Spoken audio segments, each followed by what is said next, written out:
Hi my lovelies, welcome back to my channel, and for everybody who's new, I'm Leorah and I'm so glad you found me. So welcome to today's video, which is going to be my maybe last installment of the Fertility Series or Infertility Series, however which way you want to put it. I guess it both applies.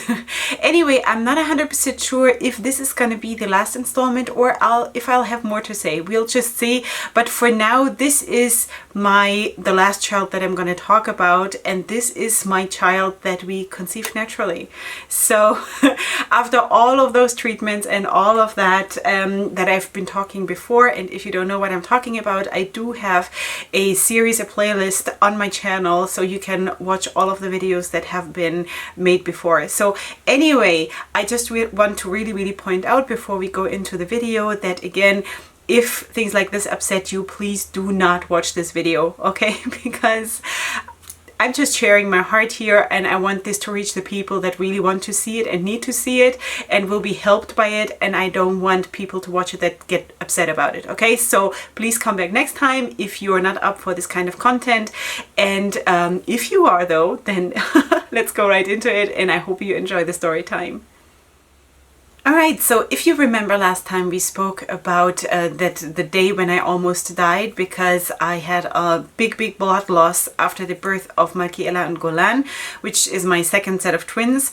And after that, I thought, I'm gonna have more kids. I actually did, you know, because I guess I'm a bit crazy or something.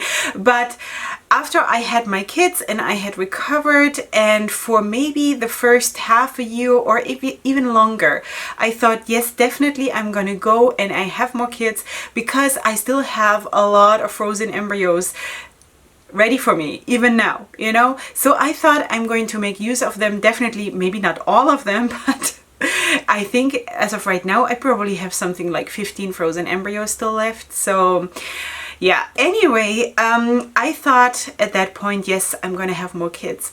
Then as the year went on and I got increasingly tired, it was a hard time. Let me tell you, it was really hard because also in that year, two of my kids started school.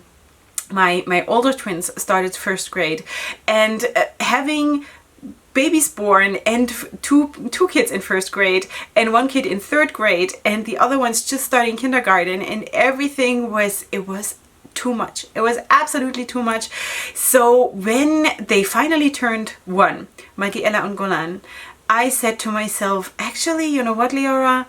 It's not so bad. 6 kids, it's okay. It's actually okay.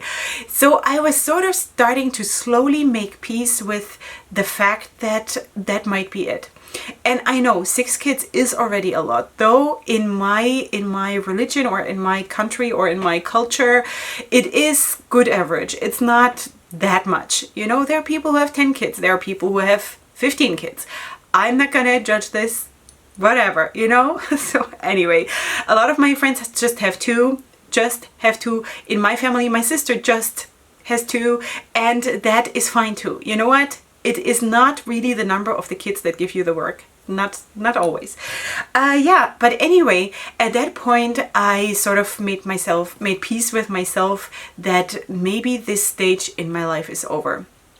And have you heard stories about people who have undergone fertility treatments on and on, and the second they adopted a child, they suddenly got pregnant? You know, so I always feel like I've been in one of these kinds of movies or stories because it sort of happened a little bit like that for us. So I remember the day I got pregnant. So I'm not going to go in all the juicy details, of course, but this day was horrible. And you know what? All of those years that I was undergoing treatments, I wanted nothing more than just get pregnant like a normal person at home in my marriage bed. You know, like I didn't have any weird wishes or anything super spectacular. I just wanted to get pregnant, just normal. Nothing, no fireworks, no nothing, just being pregnant in a normal way without being in this treadmill of treatments, you know. Anyway, so I remember that day, and of course I didn't know that I was going to get pregnant, because you know what? My husband and I never ever had to deal with contraception. It was never a topic for us because we were always infertile, right? So anyway, this all plays together also with my whole weight loss journey, because by that time, when Micellar and Golan were about a year old, I had probably lost something like 30 kilos. I want to say, hard to say, something like 90 kilos, or maybe more.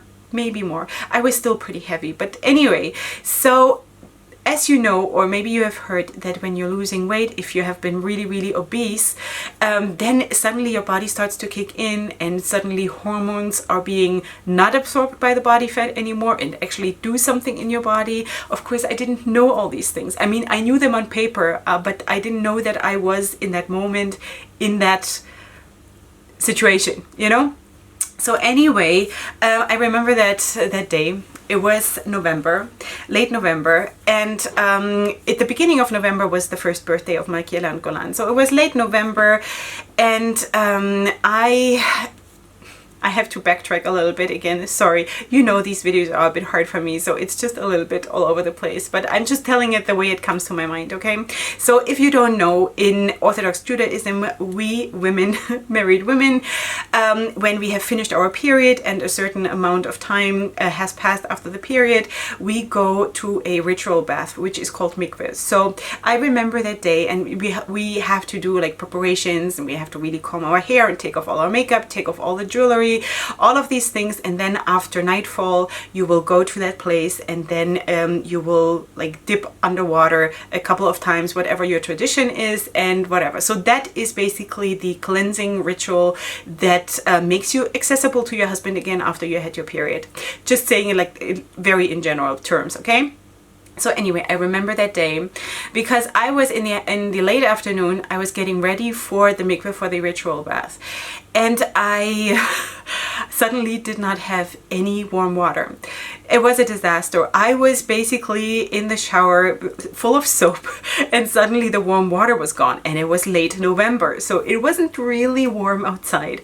So I was thinking, this is horrible. I think this is a sign for me not to go to the ritual bath. Anyway, so I thought, well, what can I do? I gotta finish, because either way I need to rinse that soap off. So anyway, I just, you know, pulled myself together and finished the job. And then I thought, all right, now I finished it, though I might as well go. So the whole evening was a mess. The kids were fighting, and it was like all around not the perfect atmosphere to get pregnant like in the movies, you know. So anyway, I went, and then to the ritual bath. I came home, you know, whatever, you can figure out what else happened in that evening. And I don't know, I was just not at all in the getting pregnant mode, you know, because I didn't know I don't know what that is all about, because I always got pregnant in hospitals. So I don't know, you know, I only know from movies how that works, that you suddenly find out that you're pregnant, or that you get pregnant at home or wherever. So anyway, this is so weird to talk about that. Anyway, so time went by, didn't think about it anymore, and then New Year came, and the international New Year, which is not the Jewish New Year, but just so to put it into perspective. So this whole evening was end of November, and then New Year came, and I think it was like the 3rd of January, and I got really sick. And I started to feel so sick and so tired, and I didn't know what was going on.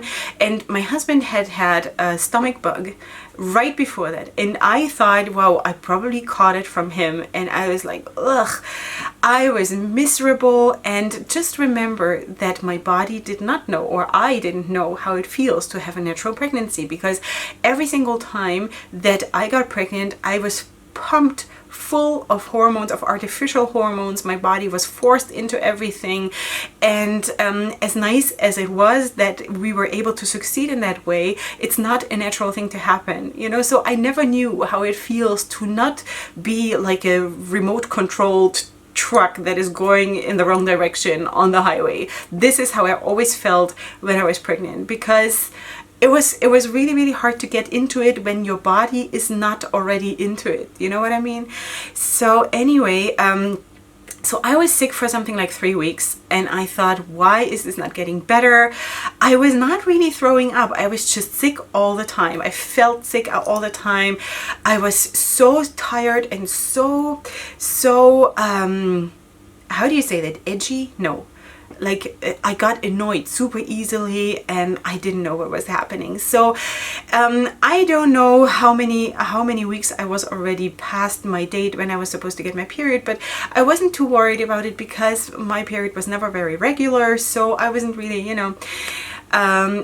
So I said to my husband one evening, that was a Tuesday evening, even remember that. I said to him, you know what, could you just head out and buy a pregnancy test for me? Because, you know what, if those headaches are not subsiding, I want to start taking painkillers tomorrow, and, you know, just to make sure. And I never for a second believed that I was actually pregnant. I was just going through the protocol, you know, because I'm not going to take medicine that is not safe for pregnancy when I might be pregnant, you know, but I never even figured that was the case, because every single time in my life before then, when I took a pregnancy test, usually I got my period right during doing the test or right after. So that was usually the best way for me to make my period come on. Just do a test, then you'll get your period. So anyway, next morning I got up, peed on the stick, let's face it, that's what we do. Put it to the side, started brushing my teeth, started to get ready, and then I just glanced at it and threw it in the garbage. And then I was like, what? Wait a moment, huh? And then I went back to the garbage, took it out of the garbage, looked at it again, and I was like, what? And there were 2 stripes on the pregnancy test. And I kept saying, huh? What? For about 20 minutes, because that was like, what? Couldn't believe it. So my husband had gotten up in the meantime, and I knocked at his door, and I said to him, no, I have to say it, he's using a different bathroom. So he got ready at the same time. So I knocked at his bathroom door and I said, husband, I can't breathe. Please come out, please. And he thought there was like a super emergency going on, and I have a panic attack or something like this. He had forgotten that I was going to take the pregnancy test this morning. And obviously, as I told you, there was never a concern in our life that that would ever be positive. So I sat on my bed. He sat down next to me. He said, what's going on? And I said to him, I think I'm pregnant. And he was, what? So... and then he was quiet, and I was quiet, and we were just staring on the floor, and we could not, you know, this is not how it happens in the movies. It's not how it happens in the movies, that there are suddenly like turtle doves flying, and there are sparkles, and that there are fairy wings, and I don't know, you hand your spouse a nice package with little baby shoes in it. Didn't happen. So we were staring at the floor, and then sometimes my husband is a bit of a clown, you know. He likes to lighten up the mood by being funny and making jokes.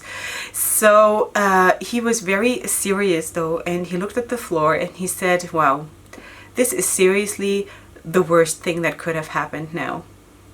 And I was shocked. I was absolutely shocked. I looked at him. I was ready to respond, and then he turned to me with a big smile. Did I say he returned to me? He turned to me. He turned to me with a big smile on his face and said, well, you know what? Usually by now we have already the names set. We have everything planned. You have your hospital bag packed. So anyway, he was just joking. So we decided then we're just going to start the day. We're going to drop off the older kids at school and some of the kids in kindergarten, and the younger twins, Micellar and Golan, were still at home with me. So we said we're going to drop everybody else off, and then we'll take Micellar and Golan and we'll go to the women's clinic and get myself checked out. Before we start freaking out and being super happy, let's just check that everything is okay. So we did exactly that. We went to the women's clinic, and they knew me there already, obviously. So we went in there, we got an ultrasound, and everything looked amazing. Everything looked amazing, and I was just overjoyed. And I think by that time I was already 3 months pregnant, or 10 weeks. I was in my 3rd month already.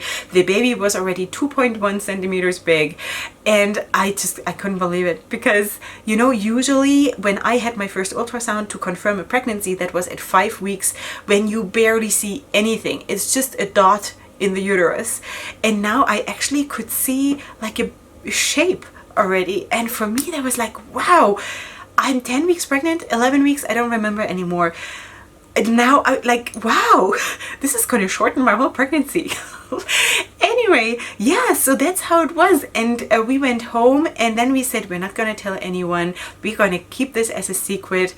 And of course, we couldn't help ourselves. We actually told my husband's parents, I think 2 days after or something like that, because we just always wanted to share the joy. What can we do? Like, this is how we are. I know there are a lot of people who insist on not telling it till like 12 weeks, 15 weeks, but we within the family, the closest family, we always shared whenever we knew, because it's just the nicest thing to share this. So then again, of course, I was again in the situation of a high-risk pregnancy, because if you remember what I told you last time with my uterus being expanded,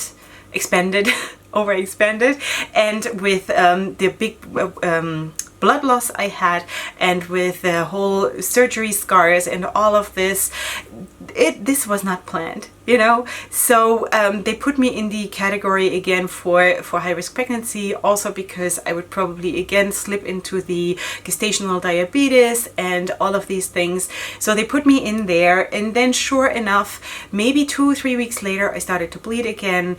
And I just couldn't believe it. I said, no, nothing and nobody is going to take this one naturally conceived child away. I want this child. This is not happening.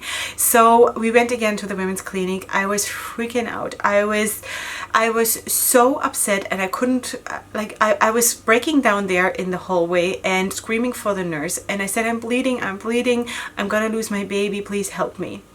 So the doctor checked me. He said, you have not lost your baby. Don't worry about it.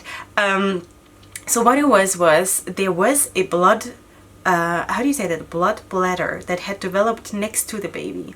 And I'm not sure if that again was a twin. I don't know. But the doctor said that the thing just has to empty itself out. At some point, I guess hurt myself or something. So there was blood bleeding into the uterus, and it did not hurt the baby or anything, but of course it caused bleeding, obviously. So I then got checked every couple of days. I had to go to an ultrasound, and we waited for this blood bladder to bleed itself out and dry up and disappear, and that's exactly what happened. That's exactly what it did.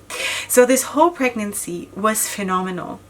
Besides that first scary moment, it was phenomenal. I felt amazing. I didn't feel like the remote control truck that I had spoken to you about before. I felt like a human being. I felt beautiful. I felt strong. I felt confident. None of this I had experienced before. And I felt like a woman, you know? This whole thing with constantly taking medicine, so much medicine to keep my pregnancies and all of these things, I didn't have it this time. And I felt awesome, you know? It was amazing. I loved every second of it. And then I got scared. Towards the end of the pregnancy, I got scared, but I'm going to get into this in a second. So before we knew that it would be a boy, we called the baby Grace, because it was given out of grace from God. And of course, all children are, if with treatments or not. But this one was just, we didn't know how to call it. We didn't know. That was just the perfect name for us. So we called the baby Grace. Even after we knew that it was going to be a boy, we called it baby Grace, even though it sounds like it's going to be a girl. I wanted so bad to have a boy. I love baby boys. So anyway, and there were also certain names that I absolutely still had on my list that I wanted to use. So I was praying for a boy, and then we got confirmed that it was a boy, and I was so happy. And I told my husband, and he was, you know, we were over the moon about it. So anyway, later on in the pregnancy, I got a bit scared. I was scheduled to give birth, I think it was the 21st of August. It was a scheduled C-section again, because it had to be after all those C-sections. And I was really scared that again something terrible would happen. I would die, you know, things like this. All of these experiences that I had just pushed away because I was so busy taking care of my newborn twins and all the other kids I had already after the last pregnancy. It sort of bubbled up suddenly, and it was very hard for me to get through those last weeks of the pregnancy. And then we went through the pre-op, this one said a pre-op checkup, which was on the 18th of August, which was on a Thursday, and the scheduled C-section should have been on a Sunday. So we went there, and while we were there, just to, you know, check the baby and do the blood work and do all the documents, fill out all the documents and everything. So everything is ready for me to come in on Sunday, first thing in the morning, have my C-section. So I went into labor while I was there. And then they thought, well, Mrs. Goldberg, did you eat enough? Did you drink enough? Is the baby in stress because you are not drinking enough? So they gave me IV, and then the contractions calmed down again. And we were there now already, I think it was 4 o'clock in the afternoon. We had gone in the morning. And then they told us, listen, this is not good. You're really having contractions here, and we cannot let you go home. So I had my baby right then and there. They decided, I think at 4:30 or something, that I'm going to have a C-section, and then they prepared me right then and there, and I think at 5:30 I had my baby. And I was actually glad, because I was obsessing about stuff that would happen during the surgery and whatever, you know, and for me to have it sort of sprung on me that I was not able to for another whole weekend obsess about what might happen or might not, that was actually really God's grace for me, because it was over faster than I could think, you know.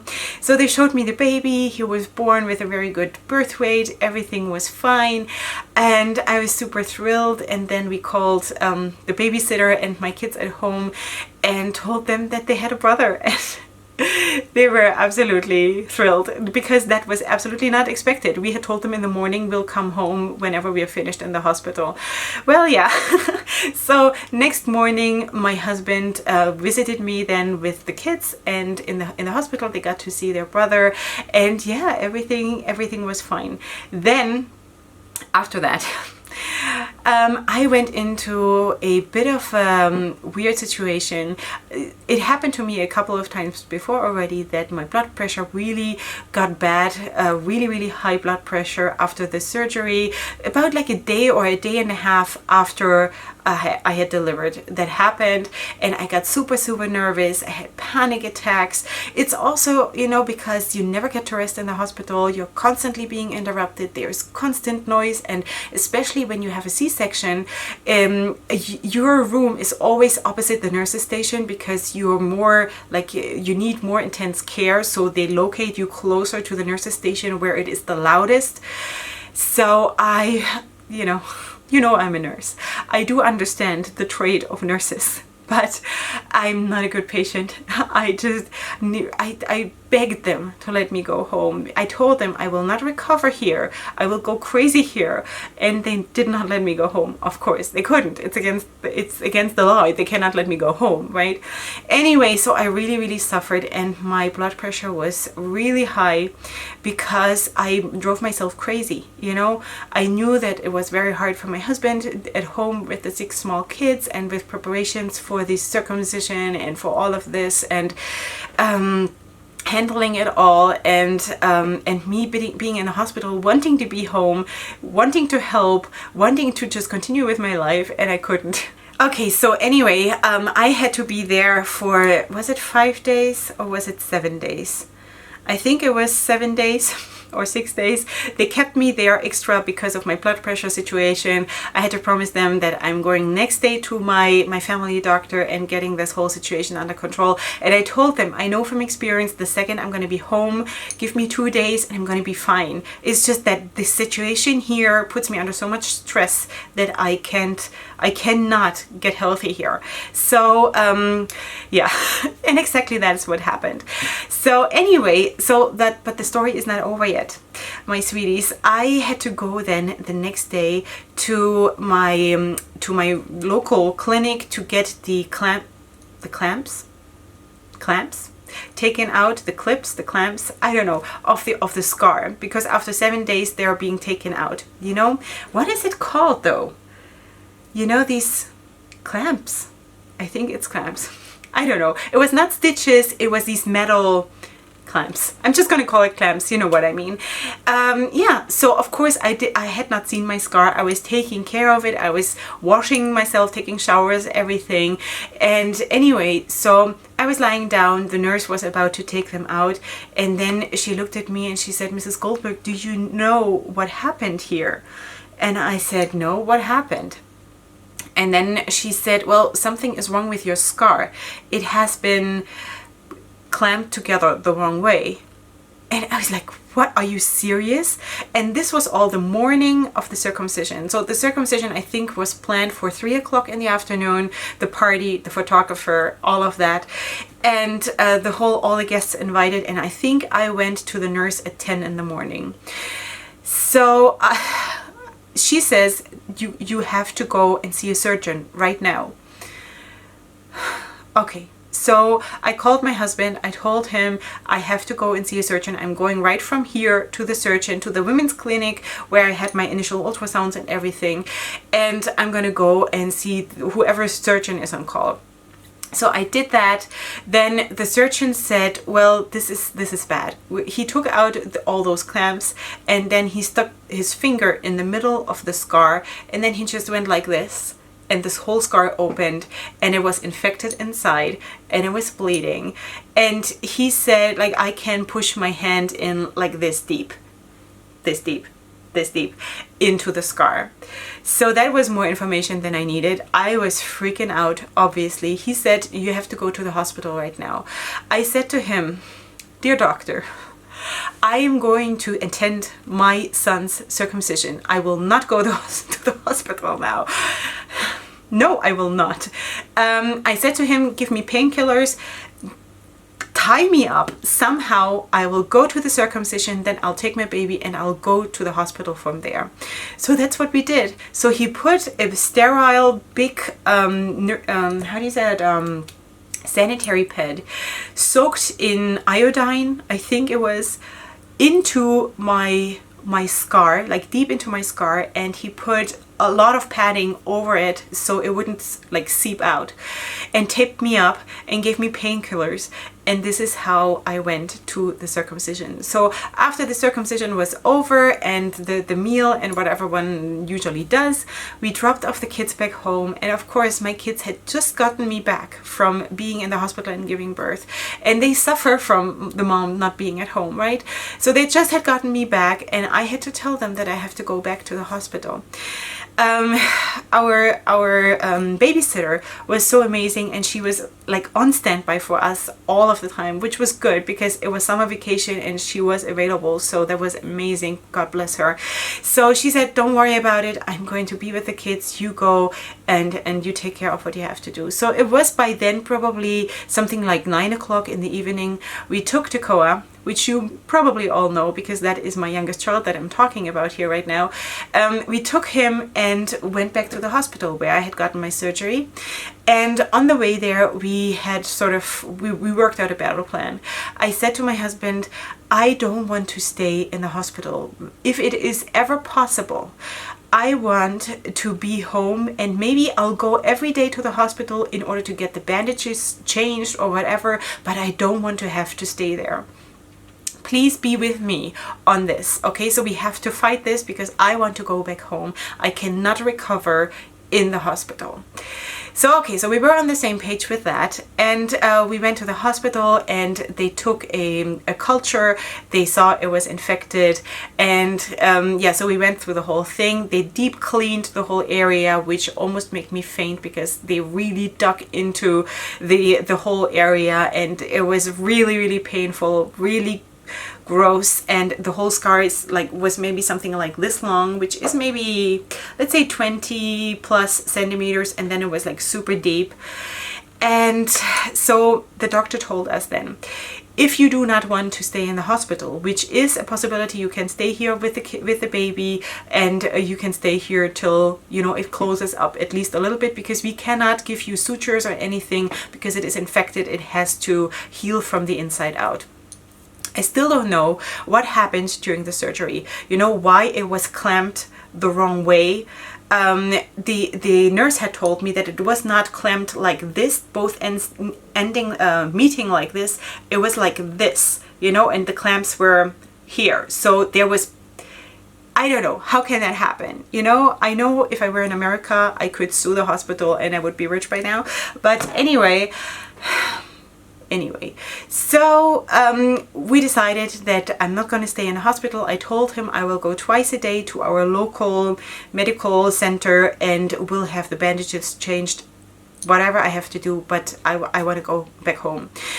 Yeah, so that's what we did. We went back home, and then from the next morning on, for the last almost a month, I went in the beginning twice a day, in the morning and in the late afternoon, to get my bandages changed. And then at some point they told me that I only have to come in the morning, and in the evening for the bandage changes I can do it myself. So that is again where a good marriage, that is not a Hollywood marriage but a real marriage, comes in. Because listen, what I had to do, I got all the bandaging material, and of course I have done bandage changes on patients, all kinds of gross stuff, okay? But I've never done stuff like this on myself with my husband attending me. So I was lying on my bed. We had put like padding underneath me, because of course I had to rinse myself with iodine and all kinds of stuff, and it would just run out of this big wound on both sides. So we had to cover my bed so it wouldn't get messed up. So that's what we did. And then I was just lying there a little bit propped up so I could see a little bit. And then my husband was holding a mirror over my wound, and so I could see in the mirror what I was doing. So I was doing my own wound cleaning and bandaging and all of that, and I saw how my husband suffered to see me like this, to see me reach inside my body, sort of, you know, inside that wound. And it was, I saw him cringe and I saw him suffer, and I was sometimes crying because I was all over the place. I was right after birth. Let's not forget that. You know, you're anyway all over the place when you go through something like this with the hormones and everything is too much, and you're just trying to recover, but then all of this comes in the way. And then we found out that the wound itself had created a tunnel. There was like a tunnel developing that also needed to, of course, grow shut, and then we had to push iodine with a syringe into that tunnel so it would not be infected in there, and it was horrible. But with God's grace we made it through. At some point the scar actually felt like you could see how it actually contracted, and it got smaller really every single day. At some point it looked smaller, and believe it or not, now if you don't know it, you wouldn't see that I ever had a scar there. So I always healed well once I started healing. But yeah, so that's really what it was. That is my last pregnancy experience, and after that I was absolutely healed. I was absolutely healed of needing to be pregnant. Yes, I still feel, you know, when I'm holding a newborn that is not my newborn, I feel like the tingling in my body, because I'm not super old. I still could have kids, right? I still feel like, isn't it blissful? But then I tell myself, listen girl, you have done this. You have done more than your fair share. You have more kids than you can possibly handle. And you have been blessed over, like, more than you deserve ever. Not that that is even a consideration. It's not a thing that you deserve or not deserve. Don't get me wrong. I know that. It's just that sometimes when I'm holding a baby, I still feel like, oh, you know what I mean? But maybe it's just gonna be grandkids then at some point. Yeah, so this was really the whole thing where I then said, okay, now I'm fine. I spent most of my adult life and really 99% of my married life craving kids, fighting for kids, trying to keep them alive, trying to make it through the pregnancy, all of these things, and now I'm done. It was such a relief, because every single time before when I saw a pregnant woman, even if I just had delivered and I was leaving the hospital with my newborn babies and I saw a pregnant woman walking by, I was, no, I want to get pregnant again. I loved being pregnant, even though it was hard. It was always a challenge, but I loved this feeling of being one with God in creation. You know, I love that. And it is a very, very special thing to share and to do. And I do believe that it is a very big place for a person, for a woman in her life.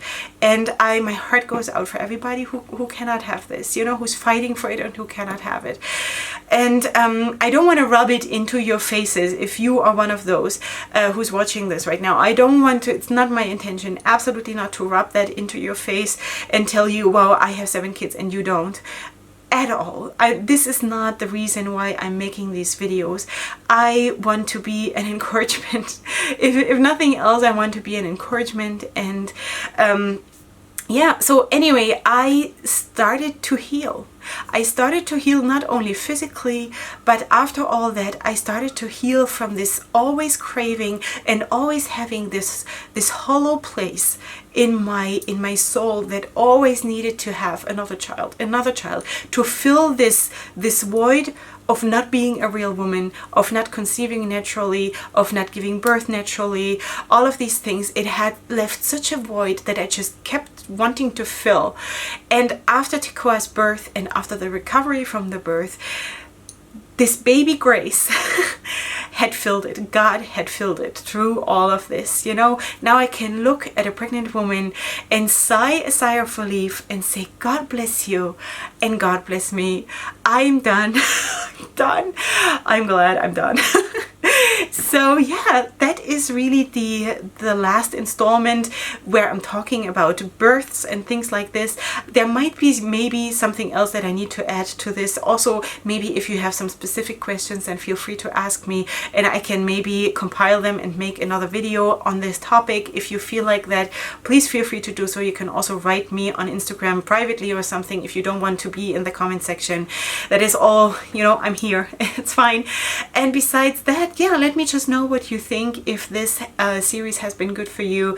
And if you're new here, then please subscribe to my channel. And besides that, I'll see you here next week for my next videos. And up until then, I hope you're blessed and I hope you're encouraged and I hope you can sparkle if you are having kids or not, or if you have less than you wanted to have, or if you have more than you ever thought that you would have and you're struggling with that, because that is a reality too, and there is no shame in this. Maybe I should do a video about this, because I don't want to come across like I have 7 kids and it's easy. It's not. It's not. But I'm also at the same time not in the position to complain, because I have been given so much that I just want to cry from joy all the time. At the same time, I'm scared to my bones to raise all these kids, to be responsible people and good human beings, and to go in God's ways. And because it's such a big responsibility, and yeah, that deserves a different video. Anyway, so please, if you're new here, then subscribe. I'm going to wrap this up because this has been a very long video. I hope you're still here. Let me know if you watched till the end.